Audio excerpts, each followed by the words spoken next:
This week will be immortalised as the first official week of Livexa.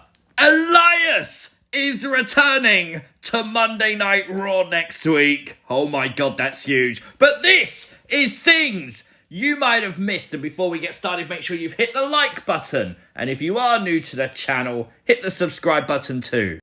So Liv and Alexa are a tag team for 1 week only, and both have qualified for Money in the Bank. There was a really cool moment before the match where Alexa Bliss had a moment with Becky Lynch, potentially setting something up for the future there.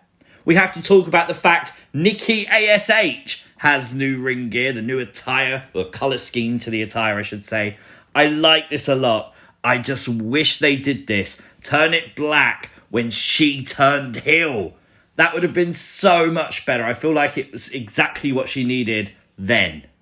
But we can rejoice in the fact Liv Morgan and Alexa Bliss together qualified for Money in the Bank. I really like this. I feel like WWE listened to fans. Maybe they don't want to do this as a permanent tag team, so they gave it to us for a 1 week trial, see if it works. Potentially you can do this again in the future. But I feel like after the hype last week, this is what WWE said. You know what? Let's give them what we want for a change. And I like that. Kevin Owens got counted out of his match with Ezekiel. He lost, and then it got interesting. Ezekiel grabbed the mic and said he wanted Money in the Bank, but he also said next week Elias is coming to Monday Night Raw. I told you, I've been telling you all along they're not the same people. Now, last time we saw Elias, he was 6 feet under, but he's coming back from the dead. And of course, a lot of people are theorizing it could be Damian Sandow, recently just left NWA. Possibly, would be interesting. Of course, Kevin Owens' reaction to next week, if Elias shows up, is going to be hilarious.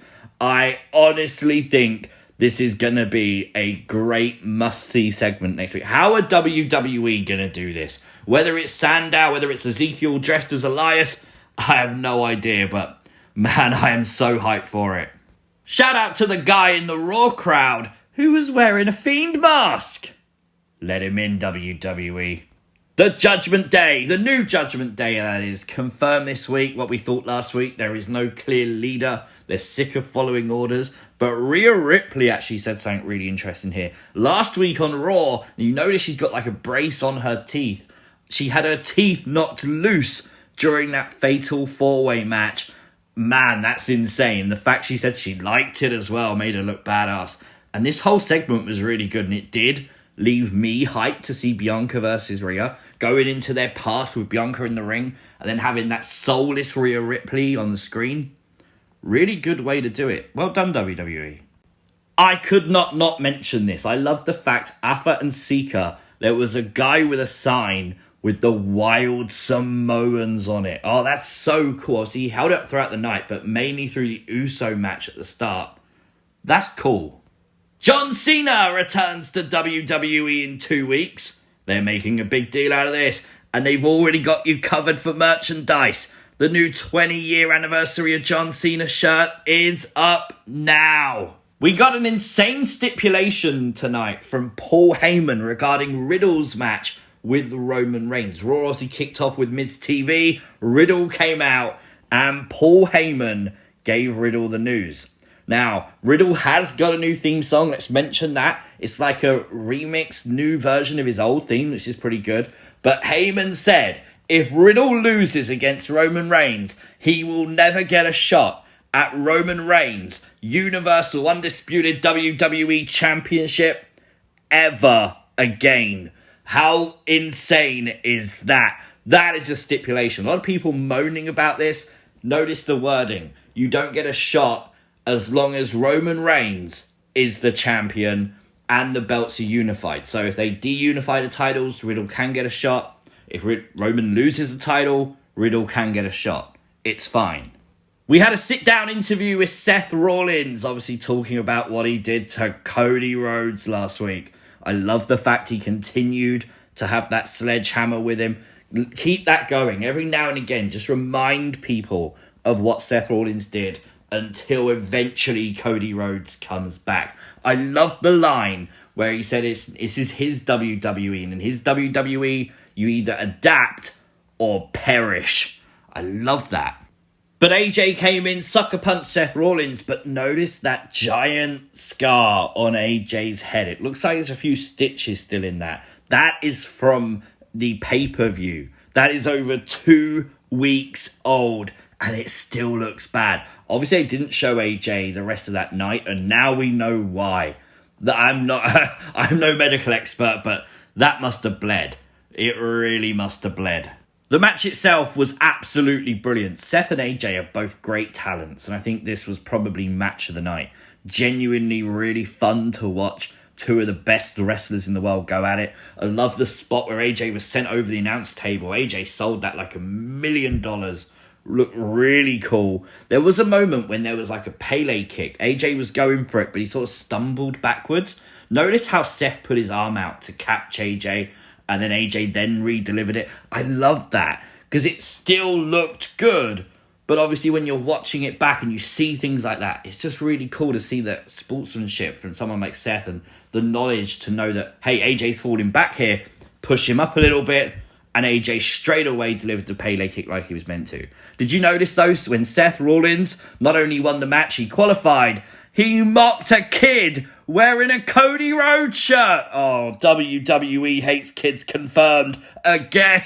Oh, I love it. Miz has a new t-shirt. Really like this. I like t-shirts when they're busy and there's so much to look at. But I'm very upset it doesn't say has tiny balls somewhere. I feel like that was needed on this shirt. Becky Lynch grabbed the microphone this week as she snapped during what was meant to be a 24/7 title match. I love the fact she told Dana she doesn't want a title, she can keep it. Instead, Becky Lynch wants the Money in the Bank briefcase, and she's going to get an opportunity to get it. Because it's going to be Asuka versus Becky next week. Winner goes to Money in the Bank. I'm very surprised that not both of these women are going to be in Money in the Bank, but I think Asuka's going to win this because of the downward spiral that Becky's on, but hell, good match for Raw. WWE have announced the next in line Class 2. Of course, all these athletes signing from the NIL program. It's on their YouTube channel if you want to see more of it. And I feel like it's only my job to remind you that tonight was the night Liv and Alexa actually were tag team partners. Never forget. There are 3 official entrants now for Money in the Bank. Of course, Lacey Evans, Alexa Bliss, and Liv Morgan. Just give it to any of them. And we had MVP absolutely squash Cedric Alexander. I love the fact Cedric was in a singles match, though.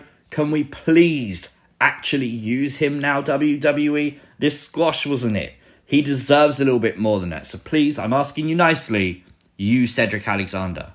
We are just 2 weeks away from Saturday from Money in the Bank.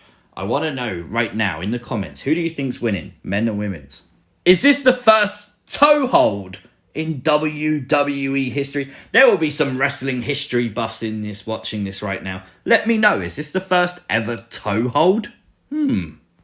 What was going on with Austin Theory? Did you notice during his promo, there was like weird flashing lights behind him, purple lights at the top, but then there was like weird flashing lights at the bottom. What the hell was that about? And for some reason, we ended Raw this week with a random pose down between Theory and Lashley. I have no idea why. The best part of this was Theory spraying baby oil into the face of Bobby Lashley. But next week, Elias is in concert. I don't know how WWE are going to do this, and I am so interested. This is definitely how you make me watch the show. Ezekiel, Elias, Damian Sandow, who are we going to get? Let me know your thoughts in the comments section down below. I think Raw was decent this week. I think it was quite fun. I think very solid 7.5 out of 10 from me. Let me know your thoughts down below. If you are new to the channel, make sure you hit the subscribe button. Turn on notifications. You'll never miss another upload. Like the video. It really does help it out on YouTube. And I'll see you next time. Peace!